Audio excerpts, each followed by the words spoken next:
Hello, everyone. Thank you for coming. My name's Constable Danny McKinnon, Winnipeg Police Public Information Officer. Before we get on with the matter at hand, I'd like to provide a land acknowledgement. We're in Treaty 1 territory, the home and traditional lands of Anishinaabe, Ojibwe and Innu Cree, and Dakota peoples, and in the national homeland of the Red River Métis. Our drinking water comes from Shoal Lake 40 First Nation in Treaty 3 territory. Okay, as you can see, we have an image up here on the screen and in your electronic release. The Winnipeg Police Service are seeking the assistance from the public to locate a suspect in a shooting-related robbery. And this occurred on October 11th around 2 p.m. in the 600 block of Maryland Street. A man in his 30s was robbed and ultimately shot during a meetup to sell an item using an online platform that he had prearranged to sell.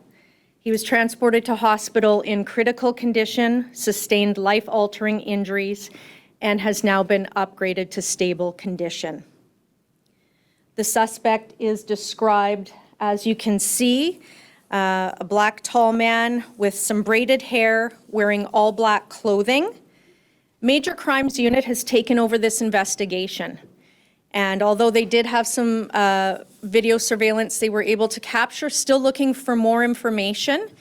If you have video surveillance or you know this suspect or his whereabouts, please contact the Major Crimes Unit, 204-986-6219.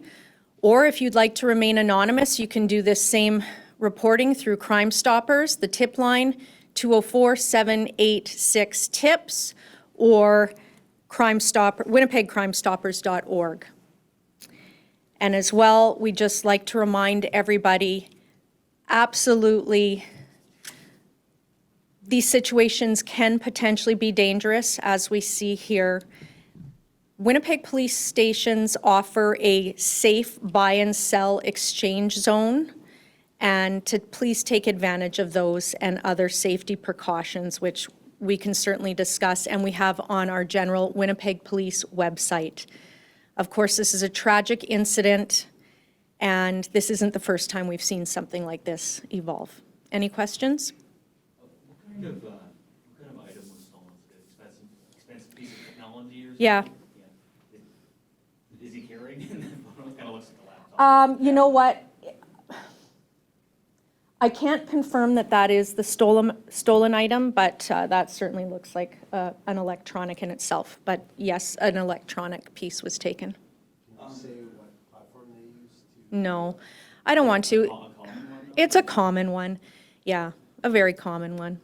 So in terms of the meetup, I mean, it's, maybe investors don't know at this point, but I mean, is it just the guy demands the item, the victim says no, and then pulls out a gun and shoots him kind of thing? Is that really what seems to have happened?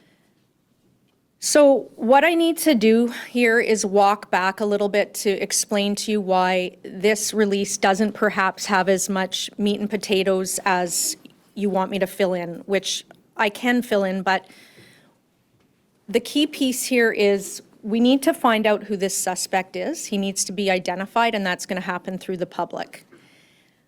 We have to be very careful that we're not being overly prejudicial because he's not been identified yet. So that's something we're very cautious of in this office. Had we known who this individual was, we had a name, a birthday, knew where he lived kind of thing, we would just issue a warrant. So we're not at that stage, but anecdotally, this is how these things play out, Eric, like you said. It's a regular meetup, you go online, you have an item to sell, we've probably all done it ourselves, and you choose a place to meet. Many of us have done it at home.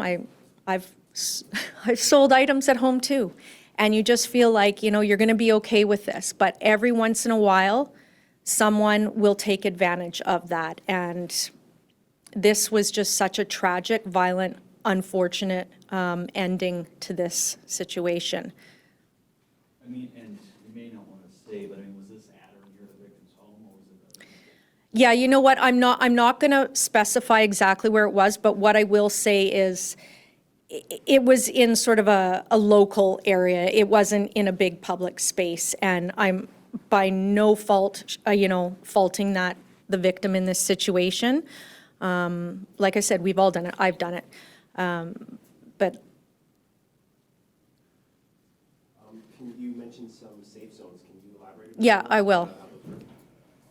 Yeah, so they're officially called buy and sell exchange zones. They exist at all 4 of our police stations. So here in headquarters out front, the new North District Station, East District, and West District.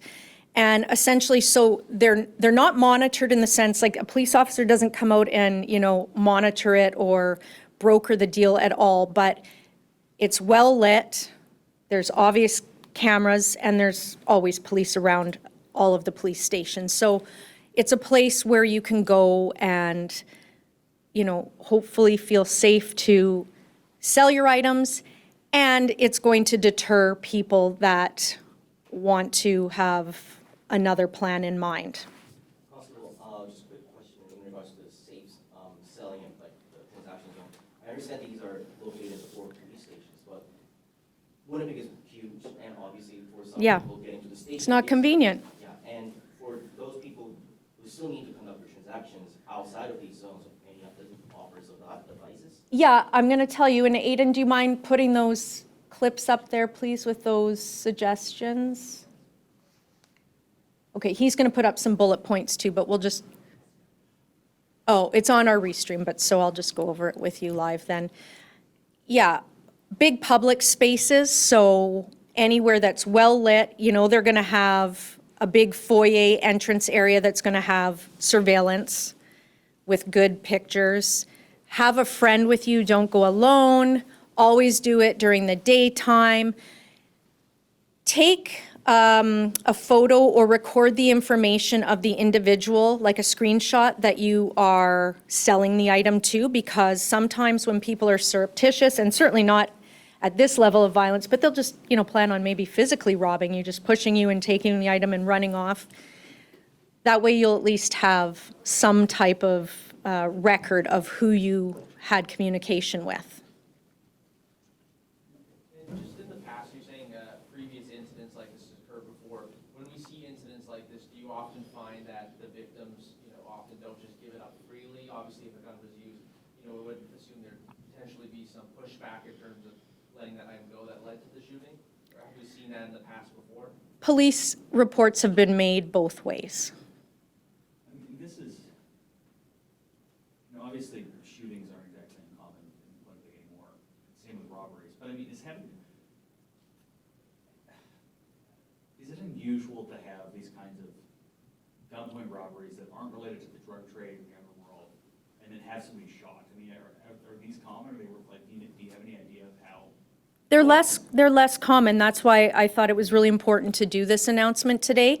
I have no doubt that Major Crimes and General Patrol will identify this fella and have him in custody in short order. I have no doubt about that. But it was more important to send out public messaging because he's not arrested yet, and I don't want anybody else to sell an item to him and get hurt. And secondly, just to be aware, because online platforms have become such a big